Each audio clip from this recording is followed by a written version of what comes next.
we're going to look at the segment addition postulate. Now what the segment addition postulate is it says if point B is between points A and C, then AB plus BC equals AC. So a segment. First thing we're talking about is a line segment. So we have two distinct endpoints. That's what a segment is. Addition meaning add. Postulate.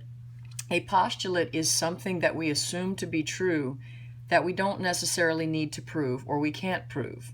So something that's a postulate is something that doesn't need proof. We assume it's true. A theorem is something that we actually can prove. A postulate is something that is assumed to be true without proof. So that's why it's called a postulate. So let's look at the segment addition postulate. So if I have point B and I have that somewhere between, that means it's collinear with, between, okay, means that it's collinear with, for our purposes, okay, for the segment addition postulate, B is between A and C. Doesn't necessarily have to be in the middle. This doesn't say anything about midpoint. That creates a segment. So if point B is between points A and C, then the distance from A to B, which is here, plus the distance from B to C, which is here, equals the distance from A to C, which is the entire segment. Remember the notation. When we have two letters back to back with no symbol, that means distance. We don't have a segment symbol, a raised symbol, a line symbol on top. Two letters back to back, 2 points with no symbol means distance or length. So let's do a quick example. Basically, it's saying the two smaller parts add together to equal the whole. So let's say I made AB 5. Let's make that 5 centimeters. And let's say BC is 11 centimeters. Okay? So AB equals 5 centimeters, BC equals 11. So the question for me would be, what's my distance from A to C? Well, according to the postulate, the addition and the sum of the two smaller pieces equals the whole. So I would have 5 centimeters plus 11 centimeters, and that would equal 16 centimeters. So AC is 16 centimeters. And that's how we apply the segment addition postulate. Now, what if you're given the larger part? So let's do another example over here, and I'll put another number line. Another segment. That's what happens when you think back to the lessons you did in class today. We'll do A, B, and C again. And this time I'm going to provide you with, let's say, from A to C, from A all the way to C is, and let's get creative, 27.5 inches. Okay? And let's say from A to B is 9.4 inches. And I want to find BC. Well, according to the segment addition postulate, I know that the sum or the addition of these two parts gives me the whole. So in order for me to find the smaller part, instead of using addition, I'm going to use subtraction. So I'm going to take the 27.5 inches, and instead of adding, I'm going to subtract the 9.4 inches. So I'm going to take the entire segment, the distance from A to C, subtract the distance from A to B, and when I do that subtraction, I still get inches. That's going to be 0.1, okay? So we're going to have 18.1 inches. So the distance from B to C is 18.1 inches. And that's how we do the segment addition postulate. So let's look at a couple of examples from one of the assignments that we did. You did not have the first two for homework. They were actually on the assignment, but not for homework.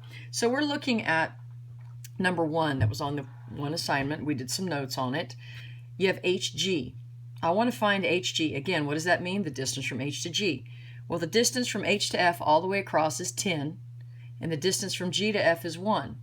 So to find HG, I take the entire segment, distance, H to F, subtract the piece, G to GF, the distance from G to F, and that will give me the leftover distance from H to G, which is 9. So HG equals 9. Okay, simple enough. So let's look at number 2. For number 2, we're looking for IK. We're looking from the distance from I to k. So we need to find all the distances that we can. For I to k, what's the piece that we need? We need ij. We have jk, we need ij because we need from I to k. That's the segment addition postulate. Ij plus jk equals ik. Okay, so first of all, we know this is 12. All right, we know this is 12. So from that information from j to k, if I know j to k is 12, and I know j to l is 31, I can find kl.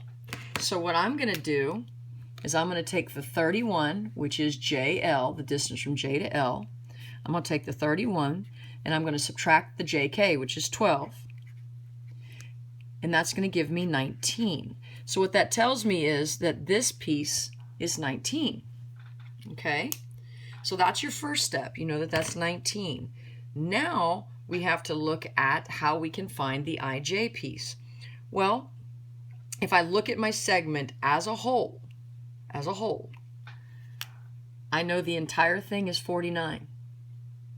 In order to find this piece here, I know that whatever this piece is right here, I'm just going to call it x right now because I don't have x used anywhere else yet. I can designate that as x. There's no x's in here. I know that x plus 12 plus 19 altogether is going to equal, what's my entire distance? 49. Okay, so now we're just going to move about solving that like a regular equation. So x plus 12 plus 19 is 31, okay, equals 49. All right, x plus 31 equals 49. And so I'm going to subtract from both sides. I'm going to subtract the 31. So x is going to equal 18. Okay, so 18 is our distance here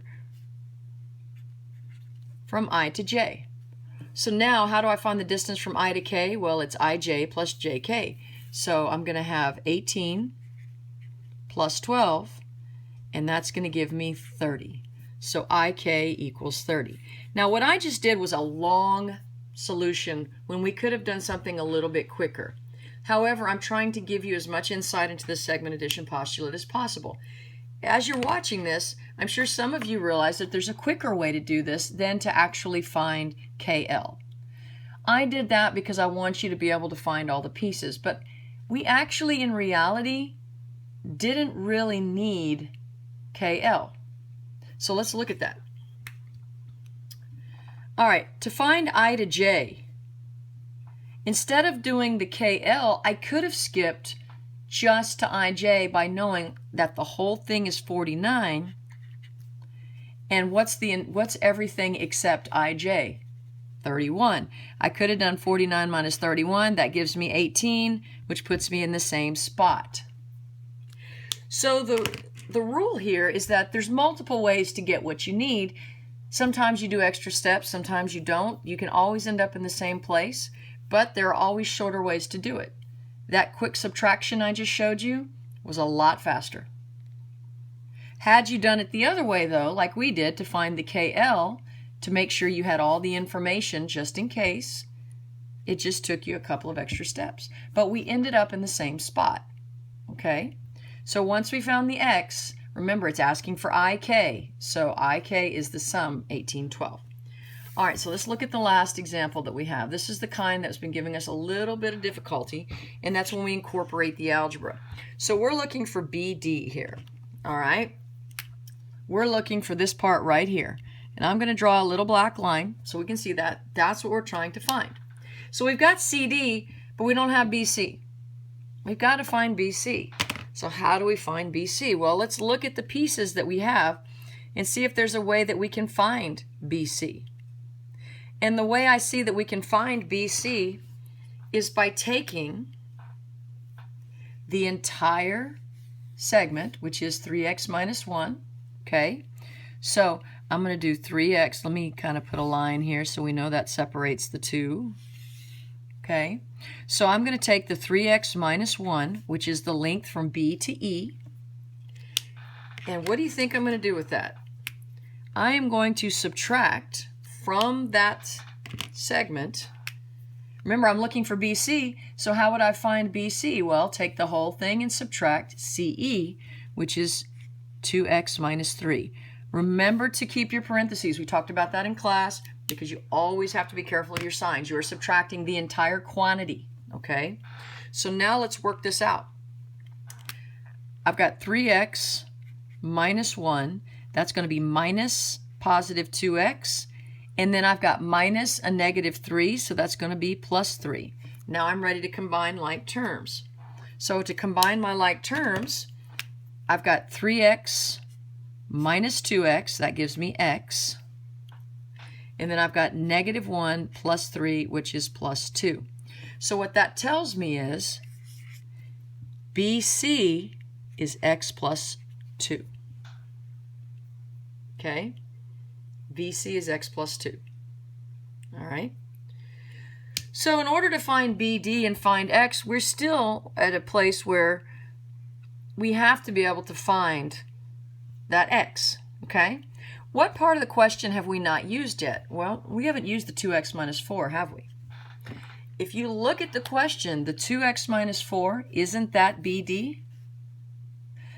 So the 2x minus 4 is actually going to be equal to, what's BD represented up here? The x plus 2, which is BC, segment addition postulate, plus CD, which is 2. So I have the 2x minus 4, which represents the entire segment, is equal to the x plus 2 plus 2. So now you're going to solve it algebraically. So let's look at our algebra here, our favorite thing in the world. So you're going to have 2x minus 4 on this side and x plus 4 on this side. I just combined the like terms. And again, I show every step. You don't have to show every step, but I'm going to show you every one. I'm going to move the x over. So that leaves me with x minus 4 on this side and 4 on this side. And then I'm going to complete one more step. I need one more step. So what step would that be? Well, I need to move the 4. So I'm going to add the 4 to both sides. So x equals 8. Okay. Here's where a lot of you messed up on the quiz. We're not done yet. The question is not asking for x. It's asking for the distance from B to D. So I'm going to take that x, and what's BD equal to? 2x minus 4. So I know that BD is 2x minus 4. Well, what am I going to plug in for x? The 8. So I'm going to take that 8 and I'm going to plug it in. So I'm going to have 2 times 8 minus 4. That'll give you 16 minus 4, which is 12.